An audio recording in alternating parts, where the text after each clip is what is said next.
made is so simple that there is no problems related to data security or privacy. But let's change a little bit the specification. That instead of saying that the temperature would be 22 degrees, I want to take into account the user preference. And now I have a problem. And the problem must be a big one. Let's suppose that I know, you told me, your user preference about the room temperature. You may say that it's 22, you may say that it's 24. What do I do with this? We have just one room, and we decide to the average 23. That's the wrong one for both of you. Then we have two users that are unhappy. Or we decide that it's 22 because you are a woman and he's a man, and women have preference, or the other way around, I don't know. You may choose the criteria, but you start to see that the introduction of user preference when you have a group starts to complicate the problem. What will be the criteria? If it's not a room, you have a floor in a company, and you have these companies that don't have walls, you just have divisions, everyone in fact is in the same environment. How do you set the temperature? The temperature decided by the boss. So there is only one user preference that is being taken into account. But the problem is still more complicated, because the user preference is personal data. But what's the problem of telling someone else what is my preference in terms of room temperature? Let's suppose that I say that my preference is 28 degrees. It's a little bit strange. But I may have a reason to say that's 28 degrees. I may have some kind of disease that I'm vulnerable to low temperatures. So if the temperature is below 28, I may get sick. Now I have a problem, because my user preference is also telling about my personal health condition. And unfortunately, a bad health condition can be used by the companies not to promote the people. This is a vulnerability. So I may be in disadvantage in a company to get a better job, a better salary, just because of my room temperature preference. So when we are talking about user preferences, user conditions,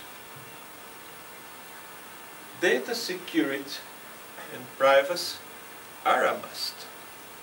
So there are people that have diabetes, so they need to carry the pumps to inject insulin. You may have a camera in an environment that may detect that someone is carrying that pump. This is quite private. It shouldn't be disclosed to anyone for the same reason than before. A company may decide that person is not good enough to work for the company because of a health condition. So these things are really important. And all these things can be combined into this term that is IoT ethics. And now we have the problem to understand what ethic is. And it's not the purpose of this talk to enter into a philosophical discussion about what is ethics, what is moral, nothing of this. But to have some kind of understanding what is ethics. In a simple way, very simplistic way, we may say that ethics is made of the criteria that you use to make decisions. What you consider that, let's say, it's good or bad to make your decisions. What drives you to make a work. So every profession behind its description, it has an ethics that is associated. As I told you in the morning, besides being engineering, I'm also a psychoanalyst. And we discuss very much about ethics and the ethics of the psychoanalyst. And what is the ethics of, or what should be the ethics of the psychoanalyst? There are many things that are obvious. For example, the privacy of the information that you get from the patient. What a patient tells me in my office remains in the office. I will never tell anyone about anything that a patient tells me. This is part of the ethics.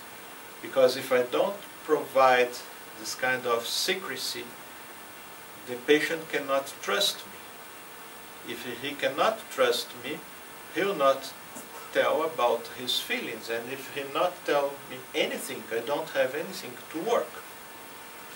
So I must guarantee this privacy, this secrecy. So this is part of the ethics. But this is obvious.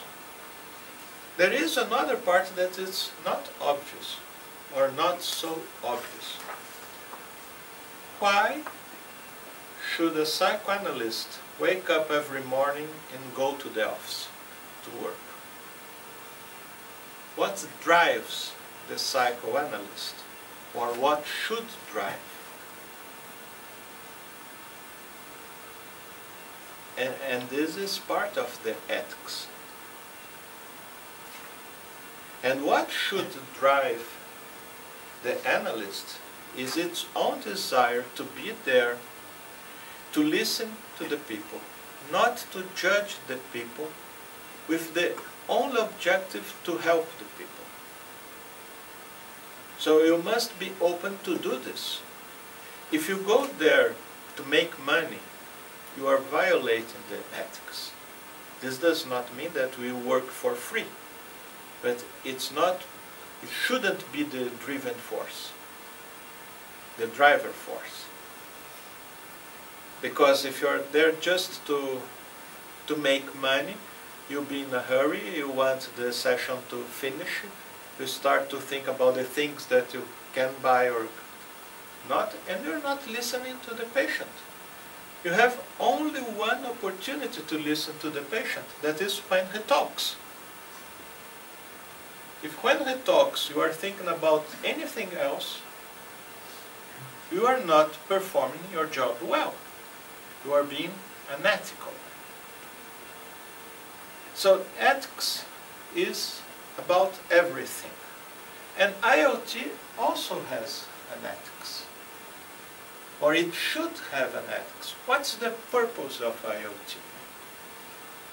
What are we doing when we develop applications, IoT applications? What are the consequences of developing IoT applications? We must think about that. What is the social impact?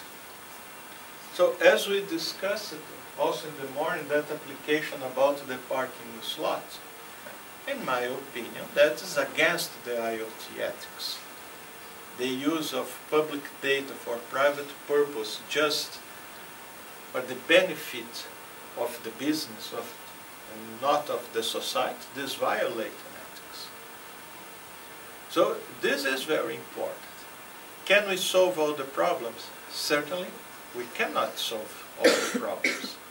But it's mandatory that we think about these issues if we intend to develop IoT applications. So, if you want to discuss this, and this talk and the material that you have is based in this report. This is the document reference. This is one of the reports of this project, that is IoT initiative.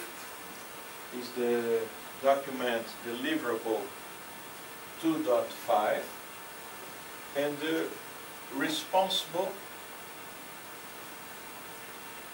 is Robert van Kranenburg. And Robert, he's not an engineer. His background is in literature.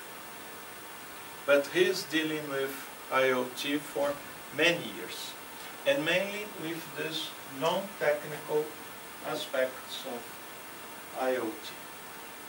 And he is the responsible for this site, ethicsInsight.eu. So if you are curious about this, you should browse this site, because there is many information concerning the ethical aspects of IoT.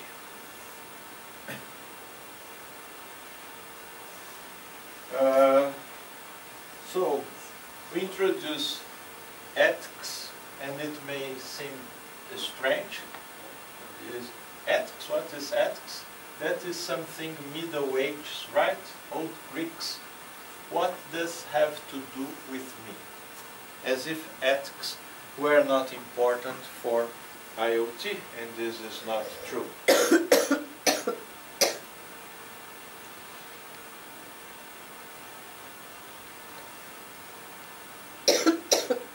And the problem that we are facing is that we find ourselves in a transition period where our old legal policy and economic tools are a strategy beyond their productive capacities, and new ones cannot yet be validated or tested, as the new terrain is not yet clearly visible. So when we talk about IoT, we are talking about a new world that is not yet known. And the instruments that we had to regulate, for example, telecommunications, internet, and other relationships are not valid anymore, because we are facing new problems. So we need to discuss these new aspects. This does not mean that we know the solutions, but to know the solutions we need to identify the problems. So in times like that, it is the task of an elite, and the IoT community is an elite, to discuss as openly and as honestly as possible what the consequences are of technological and social developments it has funded, fostered, and facilitated are. So it's a must to discuss all these aspects.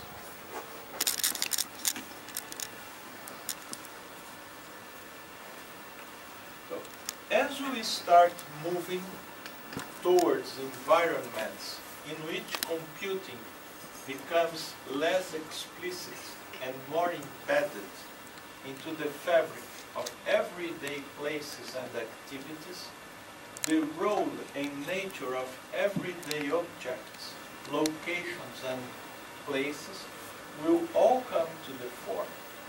It is in this realm that